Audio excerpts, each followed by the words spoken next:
বেগম খালেদা জিয়ার মৃত্যু হওয়াতে ডক্টর ইউনুস ফেসেছে এইমাত্র সত্যি সামনে এসেছে। বেগম খালেদা জিয়ার মৃত্যুর খবর, এখন মৃত্যুর খবরটা নিয়ে এভারকেয়ার হাসপাতালের সামনে আছেন সহকর্মী শেখর আজাদ। বেগম জিয়ার সম্পর্কে জানতে তার সাথে যুক্ত হব।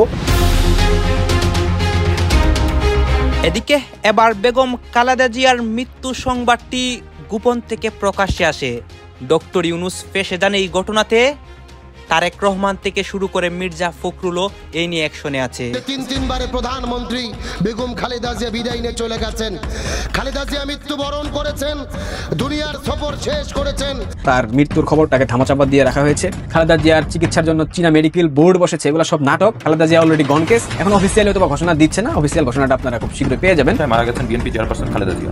বিএনপির একটি গোপন সূত্রে জানা গেছে রাজধানীর এভারকেয়ার হাসপাতালে চিকিৎসাধীন বিএনপি চেয়ারপারসন বেগম খালেদা জিয়া কাল রাতে মারা গেছেন। তাজসুর, আমরা যদি বেগম জিয়ার বর্তমান শারীরিক অবস্থার খবর জানতে চাই তাহলে একটা দলের পক্ষ থেকে কিংবা চিকিৎসকের পক্ষ থেকে একটা আনুষ্ঠানিক ব্রিফিং এর জন্য অপেক্ষা করতে হবে। সেই ব্রিফিংটা কখন নাগাদ, সেটি সম্পর্কে কোনো ধারণা পেয়েছেন কি, একটু জানাবেন? বিএনপি চেয়ারপারসন বেগম খালেদা জিয়ার শারীরিক অবস্থা নিয়ে নানান ধরনের বিভ্রান্তি সৃষ্টি হয়েছে।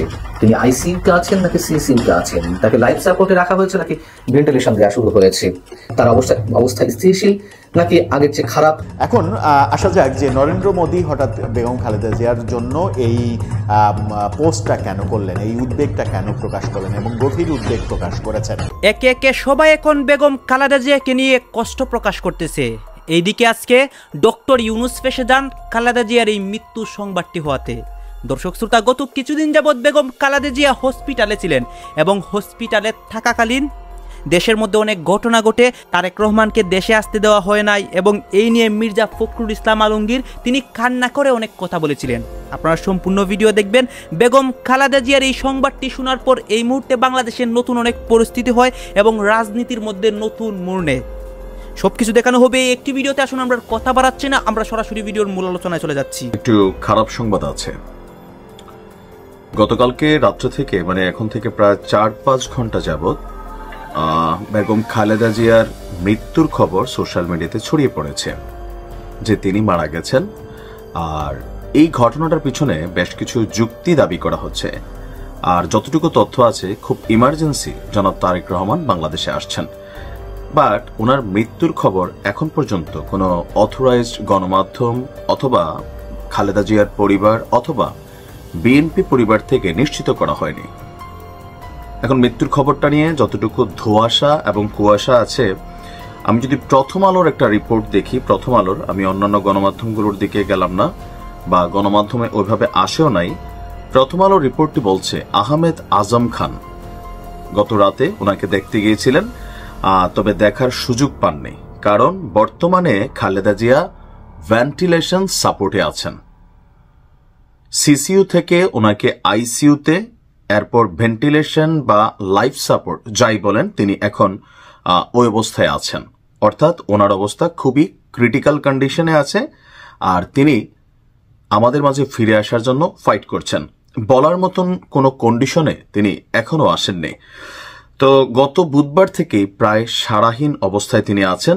সামান্য সংকট কাটার কথা বললেও এই মুহূর্তে যতটুকু তথ্য উপাত্ত জানা যাচ্ছে যে তিনার শারীরিক অবস্থা আসলেই খারাপ। কথা বলতে পারেন না, আমাদের সোজা ভাষায় যেটা বলা হয় জব বন্ধ হয়ে যাওয়া থাকে না, আমাদের লোকাল এরিয়াতে বলে যে জব বন্ধ হয়ে গেছে। হয়তোবা তারেক রহমানের জন্য অপেক্ষা। তো তারেক রহমানের জরুরি ভিত্তিতে দেশে আসার খবর আমরা পেয়েছি সালাউদ্দিনের মাধ্যমে, বিএনপির যিনি কেন্দ্রীয় কমিটির নেতা আছেন। তিনি বলেছেন যে খুব শীঘ্রই ইমার্জেন্সি জনাব তারেক রহমান দেশে আসছেন। এখন সেই দেশে আসা পর্যন্ত কি বেগম খালেদা জিয়ার দেহ লাইফ সাপোর্টে থাকবে? কারণ লাইফ সাপোর্টে এক ধরনের অর্থ হচ্ছে যে শরীরের স্বাভাবিক যে প্রক্রিয়া, আমরা কথা বলি বা দেখি, চিনি, বুঝি, সেখান থেকে সরে গিয়ে মেশিনের মাধ্যমে শরীরটাকে এক ধরনের জীবিত রাখা হয়। আমাদের গ্রামের ভাষায় বলে যে আসলে দম নাই, তারপরেও মেকানিজমের মাধ্যমে, মেশিনের মাধ্যমে হয়তো শরীরটাকে সচল রাখা হয়, ফুসফুসকে সচল রাখা হয়। তবে আনুষ্ঠানিকভাবে ওনাকে এখনো ডাক্তার অথবা ওনার পরিবার অথবা বিএনপি পরিবার থেকে মারা গেছেন এমন কথা এখনো আসলে ঘোষণা করা হয়নি। আর গেল রাতে হঠাৎ করে বেগম খালেদা জিয়ার এভারকেয়ার হাসপাতালের সামনে ব্যাপক নিরাপত্তা, আপনি দেখছেন যে ট্রাক, তারপর হচ্ছে ব্যারিকেড, পুলিশের পক্ষ থেকে নানান ধরনের অ্যাক্টিভিটিস, এগুলা দেখেও জনমনে একটা প্রশ্ন তৈরি হয়েছে, সম্ভবত তিনি মারা গেছেন। এখন তিনি এই খবরটা চাউর হলে সেখানে মুহূর্তের মধ্যে লাখ লাখ না কোটি মানুষের একটা সমাগম ঘটবে। এই ভিড়টাকে পুলিশ সামলাইতে হলে সেখানে অতিরিক্ত নিরাপত্তা দরকার লাগবে। আবার কেউ কেউ বলছেন গতকালকে ওনাকে ভিআইপি হিসাবে যেই মূল্যায়ন করা হয়েছে বা প্রজ্ঞাপন জারি করা হয়েছে যে তিনি রাষ্ট্রের অতি গুরুত্বপূর্ণ একজন ব্যক্তি এবং খালেদা জিয়ার পরিবার সহ খালেদা জিয়াকে এসএসএফ এর নিরাপত্তা দেওয়ারও ঘোষণা করা হয়েছে। এখন ওইটাও হতে পারে যখন কাউকে এসএসএফ এর নিরাপত্তা দেওয়া হয় সেই ক্ষেত্রে তার স্বাভাবিক যে মানে নর্মাল প্রটোকল দলীয়গুলো থাকে না, একটা স্পেশাল নিরাপত্তা, যেমন শেখ হাসিনার পরিবার এসএসএফ নিরাপত্তা পাইতো। তো জনাব তারেক রহমান তিনি যদি দেশে আসেন তিনিও এসএসএফ এর প্রটোকল পাবেন। আর তারেকের দেশে আসার জন্য এখানে যতটুকু আমরা দেখছি যে ওনার জন্য বুলেট প্রুফ গাড়ি, ওনার নিজস্ব যে সিকিউরিটি, পাশাপাশি হচ্ছে এসএসএফ নিরাপত্তা, ওনার বাড়িতে বাসভবনে বা জিয়া পরিবারের সাথে এই মুহূর্তে যারাই আছেন তাদেরকেও কিন্তু অতিরিক্ত নিরাপত্তা দেওয়া হবে। তবে সবশেষ আমরা যদি এক কথায় বলি, বেগম খালেদা জিয়া সম্ভবত আর বেশিক্ষণ বা বেশি দিন বাঁচবেন না যদি লাইফ সাপোর্ট থেকে বের করা হয়। প্রত্যেকটা প্রশ্নের একটাই উত্তর, বিএনপি। এবং সবকিছু হয়েছে বেগম খালেদা জিয়ার প্রত্যক্ষ মদদে, প্রত্যক্ষ তত্ত্বাবধানে, এবং সবকিছুর মূলে ছিল তার কুলাঙ্গার পুত্র বিদেশ পলাতক তারেক রহমান। একথা কেউ অস্বীকার করতে পারবেন না, কারণ ইতিহাস কখনো বদল করা যায় না। বারবার বিএনপির সবকিছুর জন্য দায়ী করা হয়েছে আওয়ামী লীগকে।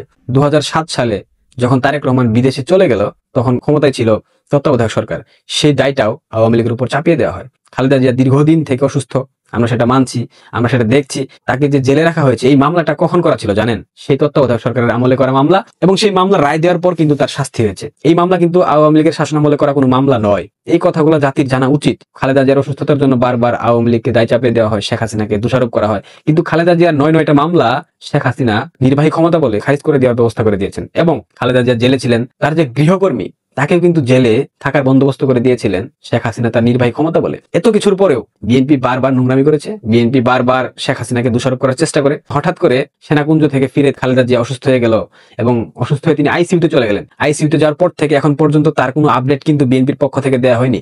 বারবার বলা হচ্ছে তিনি সুস্থ আছেন, আগের থেকে ভালো আছেন, স্বাভাবিক আছেন, কিন্তু তিনি কোন অবস্থায় আছেন, কোন পরিস্থিতিতে আছেন সেটা কিন্তু বিএনপি প্রকাশ করছে না। কোনো ফুটেজ কিন্তু আমরা দেখতে পাচ্ছি না। ইতিপূর্বে আমরা দেখেছি তিনি সুস্থ হয়ে পানি পান করছেন, জুস পান করছেন, সেটা আমরা সামাজিক যোগাযোগ মাধ্যমে দেখতে পেয়েছি। বাট এবার হসপিটালে ভর্তির পর থেকে তার কোনো ফুটেজ আমরা দেখি নাই। আমাদের কাছে যে তথ্য আছে, আমরা যতটুকু শুনেছি, মিডিয়ার বিভিন্ন ব্যক্তিদের কাছে কথা বলে যতটুকু আমরা জানতে পেরেছি, নিশ্চিত খালেদা জিয়া আরো 2 দিন পূর্বে উপরে চলে গিয়েছেন, সৃষ্টিকর্তার ডাকে, হয়তো বা জিয়ার ডাকে সারা দিয়ে চলে গেছেন। কিন্তু তার এই মৃত্যুকে কেন্দ্র করে একের পর এক নাটক মঞ্চায়ন করছে বর্তমান অন্তর্বর্তীকালীন সরকার। এবং আমি বিশ্বাস করি প্রত্যেকটা নাটকের পেছনে আড়াল থেকে চাল দিচ্ছে সেই পলাতক তারেক রহমান। তারেক দেশে ফিরতে পারছে না। এখন মায়ের মৃত্যুকে কেন্দ্র করে সাধারণ মানুষের আবেগ অনুভূতিকে কাজে লাগিয়ে সেটাকে পুঁজি হিসেবে দাঁড় করিয়ে সে যদি দেশে ফিরতে একটা প্রচেষ্টা করতে পারে, সেক্ষেত্রে তো মন্দের কিছু হয় না। তারেক রহমান হয়তো বা সেই চেষ্টাই করছেন। এদিকে অন্তর্বর্তীকালীন সরকার কি একটা নাটক সাজিয়েছে। মৃত্যু পথযাত্রী একটা মানুষ অলরেডি মরে গেছে, তার বয়স হয়ে গেছে, তার শারীরিক প্রতিবন্ধকতা দেখা দিচ্ছে, সে মরে যেতেই পারে। মানুষ তো সারা জীবন বেঁচে থাকবে না। সে মরে গেছে, তাকে নতুন করে এসএসএফ এর সিকিউরিটি কেন দিতে হবে? স্পেশাল ফোর্স কেন তার নিরাপত্তার জন্য দায়িত্ব দিতে হবে? কেন? সে যদি মরে গিয়েও থাকে, যেহেতু এই মুহূর্তে বাংলাদেশের সব থেকে রাজনৈতিক প্রতিপক্ষ তাদের বাংলাদেশ আওয়ামী লীগ অনুপস্থিত, এক্ষেত্রে তাদের নিরাপত্তার ঝুঁকি কিভাবে আসে? আর একজন মৃত মানুষের নিরাপত্তা কেন দিতে হবে? সে যদি মরে নাও থাকে, সেক্ষেত্রে তাকে নিরাপত্তা দেওয়ার মানেটা আসলে কি? এগুলা দিয়ে বিএনপিকে হয়তো আরো একটা মুলার জুস খাওয়ানোর চেষ্টা করছে বর্তমান অন্তর্বর্তীকালীন সরকার। হয়তো এটা তারেক রহমানের কোনো পরিকল্পনা। যত কিছুই হোক না কেন, ইউনূসের সাথে তো তার একটা গুড কানেকশন আছে। সামাজিক যোগাযোগ মাধ্যমে বারবার ইউনূসের পক্ষ নিয়ে ফেসবুকে স্ট্যাটাস দেওয়া, ইউনূসকে ধন্যবাদ দেওয়া, এগুলা দেখে তো আসলে বলতে বাধ্য হই আমরা যে তার সাথে একটা যুগ সাজস ইউনূসের আছে। নতুন নতুন নাটক মঞ্চায়ন করা হচ্ছে। গতকাল রাতে বিএনপির সকল পর্যায়ের নেতাকর্মী ইনক্লুডেড মির্জা ফখরুল এভারকেয়ার হসপিটালে গিয়েছিল, বের হয়ে বলেছে তিনি সুস্থ আছেন, এবং পরবর্তীতে দেখলাম গুলশানে তারা একটা বৈঠক করেছে। হয়তোবা তারেক রহমানের নির্দেশে সেই মৃত্যুর খবরকে ধামাচাপা দেওয়া হচ্ছে, যাতে করে তিনি এটাকে ক্যাশ করে বাংলাদেশে ফিরতে পারেন। হতে পারে, বাট আমি শিওর না। সারা জীবন স্লোগান দিল বিএনপি, দিল্লি নয়, পিন্ডি নয়, ঢাকা ঢাকা। অথচ তারেক রহমান পারলে ভারতের কোনো একটা কর্তার সাথে, হতে পারে এস জয়শঙ্কর, হতে পারে রাজনাথ সিং, হতে পারে অমিত শাহ, হতে পারে অজিত দোভাল, তাদের সাথে কথা বলার জন্য পা ধরা পর্যন্ত, মানে বাকি ছিল পা ধরাটা। এর থেকে যা যা করা দরকার সবকিছু করেছে তারেক রহমান, কিন্তু পায়নি। অথচ আজকে নরেন্দ্র মোদীজি খালেদা জিয়ার সুস্থতা কামনা করে তার সামাজিক যোগাযোগ মাধ্যমে একটি স্ট্যাটাস দিয়েছে, এটা নিয়ে বিএনপি পারলে মিষ্টি বিতরণ করে ফেলে। মানে একটা স্ট্যাটাসে বিএনপি ধরে নিয়েছে, বিএনপির গান্ডু সমর্থকরা ভেবেই নিয়েছে, তাদের নেতাকর্মীরা ভেবেই নিয়েছে মোদী খালেদা জিয়ার প্রতি নমনীয় হয়েছেন, মোদী বিএনপিকে ক্ষমতায় বসিয়ে দিয়ে যাবেন। এত নির্লজ্জ কিভাবে হইতে পারেন আপনারা?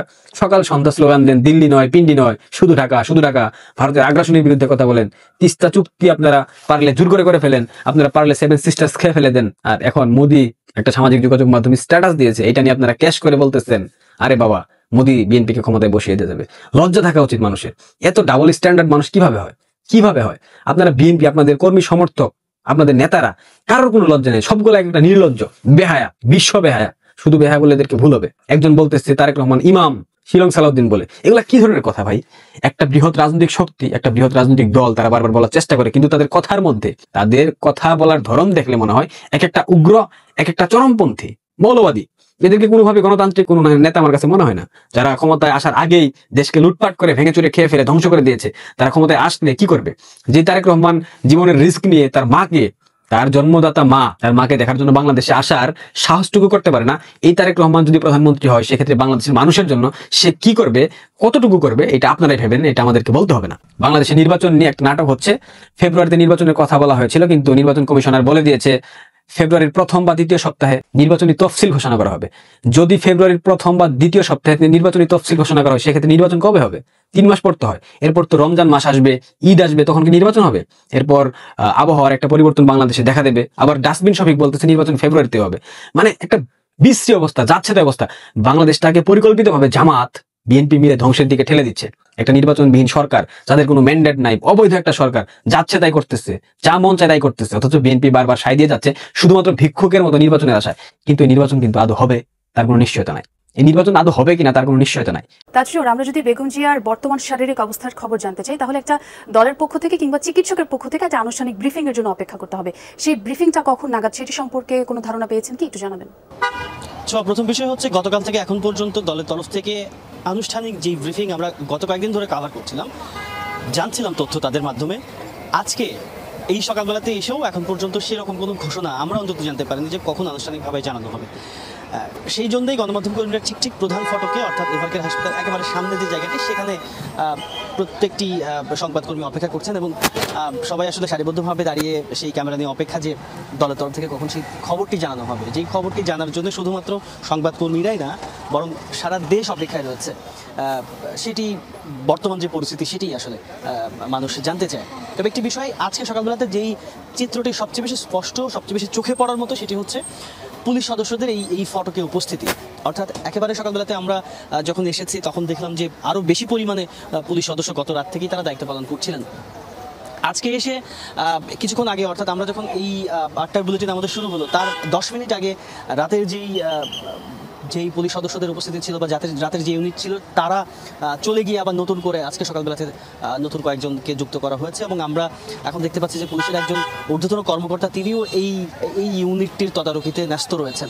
অর্থাৎ নিরাপত্তা জোরদার করা হচ্ছে। সুতরাং এই ব্যাপারগুলো কিংবা এই ঘটনাগুলো খানিকটা বার্তা মানুষের কাছে বিভিন্নভাবে দেয়। যেমন এই যে আসা যাওয়ার পথে বিভিন্ন মানুষজন আমাদের সাথে কথা বলার চেষ্টা করছেন, খবরটি জানার চেষ্টা করছেন। নেতাকর্মীরা অনেকে আসছেন বিভিন্ন জায়গা থেকে এসে, সবার আসলে একটি জিজ্ঞাসা যে ভেতরের আসলে পরিস্থিতি কি, কেন এত পুলিশ বাড়ানো হয়েছে, কেন সবাই এত তৎপরতার সাথে দায়িত্ব পালন করছেন। সুতরাং এগুলো বিভিন্ন রকমের ধারণা তৈরি করে।